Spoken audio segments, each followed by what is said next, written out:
Mapalad ang mga taong inaaming nagkulang sila sa Diyos dahil makakasama sila sa kaharian ng Diyos.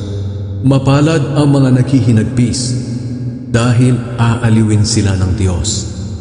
Mapalad ang mga mapagpakumbaba dahil mamanahin nila ang mundo.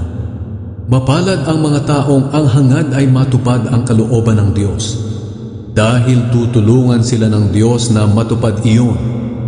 Mapalad ang mga maawain dahil kaaawaan din sila ng Diyos. Mapalad ang mga taong may malinis na puso dahil makikita nila ang Diyos. Mapalad ang mga taong nagtataguyod ng kapayapaan dahil tatawagin silang mga anak ng Diyos.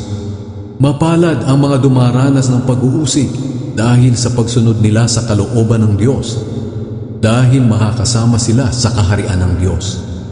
Mapalad kayo kung dahil sa pagsunod ninyo sa akin ay iniinsulto kayo, inuusig at pinaparatangan ng masama. Ganoon din ang ginawa nila sa mga propeta noong una. Kaya magalak kayo dahil malaki ang gantimpala ninyo sa langit.